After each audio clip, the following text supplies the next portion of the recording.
आज मेरा ये वीडियो उन बच्चों के लिए है जो बोर्ड एग्जाम की तैयारी कर रहे हैं। कुछ टिप्स मैं उनके लिए देना चाहूँगी, हो सकता है वो आपके काम में आए। सबसे पहली बात तो आप बोर्ड एग्जाम को ये बिल्कुल मत समझिए कि वो बोर्ड एग्जाम है।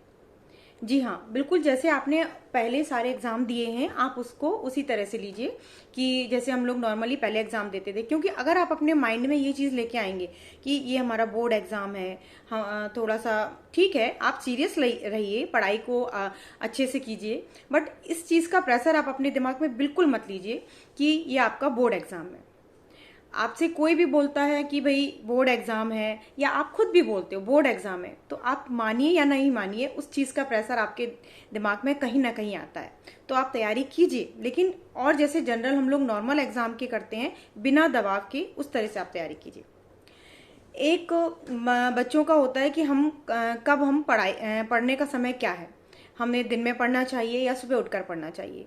तो ये आप सबका अपना अपना तरीका होता है, और हम कब कंफर्ट फील करते हैं उस हिसाब से हम अपना पढ़ाई करते हैं। लेकिन एक जो समस्या होती है कि सुबह उठने वाली बहुत से बच्चों के साथ होती है कि उनको लगता है कि हम सुबह जल्दी कैसे उठे पढ़ने के लिए। तो मोस्टली बच्चे उठ भी जाते हैं, लेकिन अगर मैं एक बता रही हूँ आपको एक बात, हो सकता है ये आपके काम की हो तो आप उसको फॉलो कीजिएगा। मान लीजिए कि आपको 4 बजे सुबह उठकर पढ़ना है, ठीक है।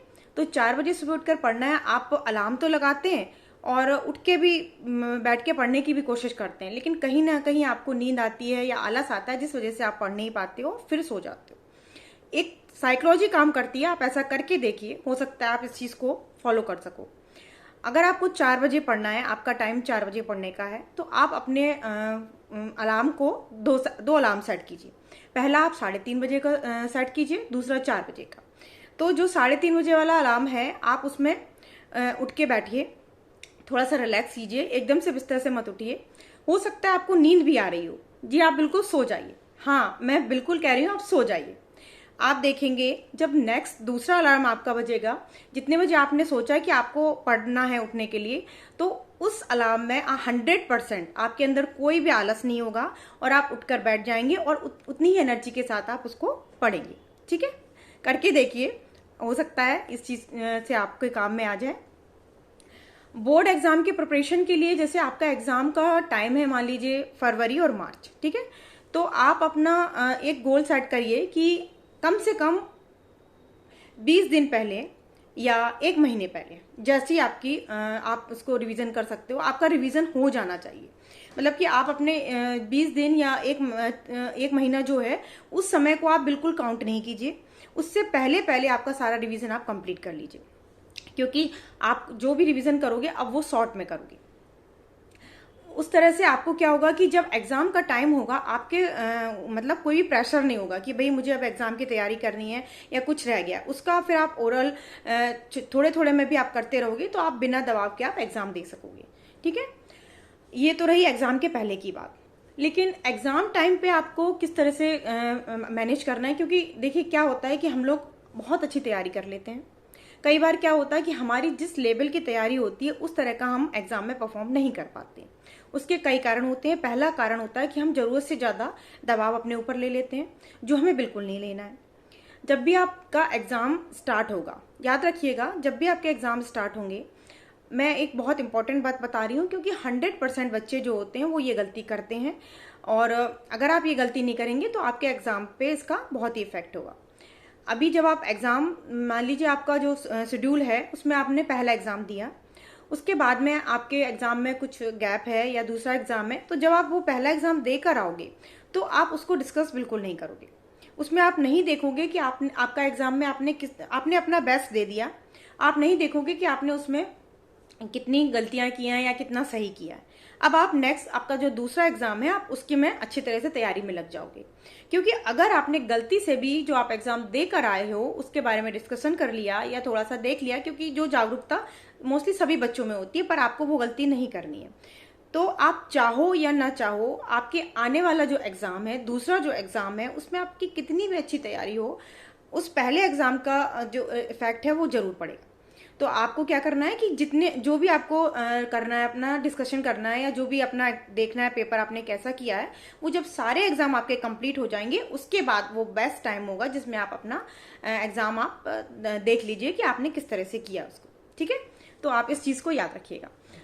और अभी जो रिवीजन का टाइम होता है उसमें मोस्टली बच्चे एक ये चीज करते हैं कि अभी तो हमने सारा कर लिया, पर कुछ पॉइंट ऐसे निकल के आते हैं जो हमें अभी अच्छी तरह से क्लियर नहीं होते हैं। वो हम क्लास में जाके टीचर से पूछने में थोड़ा सा रहता है कि टीचर क्या कहेगी कि इसको एग्जाम टाइम है, इसको अभी तक ये चीजें क्लियर नहीं है या नहीं आया है, या और बच्चे क्या कहेंगे। तो आप ये बिल्कुल मत सोचिए कि और बच्चे या और लोग क्या कहेंगे। आपको देखना है कि आपको जो नहीं आ रहा है वो बिल्कुल आप लोग क्लियर करना है, आपको टीचर से पूछना है, बुक से उसको क्लियर करना है, कोई भी डाउट नहीं छोड़ना है। ये बिल्कुल मत सोचिए कि कोई क्या सोचेगा, आप अपने हिसाब से अपनी तैयारी को प्रिपेयर कीजिए।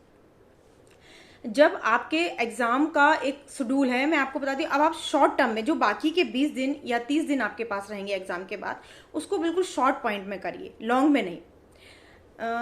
जैसे कि मान लीजिए हमें कोई रेसिपी बनानी है, ठीक है, तो वो रेसिपी हमको बहुत अच्छी तरह से आती है और उसमें हमें जो जो डालना है, सामान डालना है, अगर वो चीज़ हमें नहीं याद रही तो वो हम रेसिपी नहीं बना पाएंगे या वो उस तरह से कंप्लीट रेसिपी नहीं होगी। इसी तरह से मान लीजिए आपने पूरा चैप्टर आपने पढ़ लिया, सारा रिवीजन कर लिया। एक साइकोलॉजी होती है कि हम जितना पढ़ते हैं वो उसमें से थोड़ा सा हम भूलते भी जाते हैं, तो इसलिए हम रिवीजन भी करते हैं।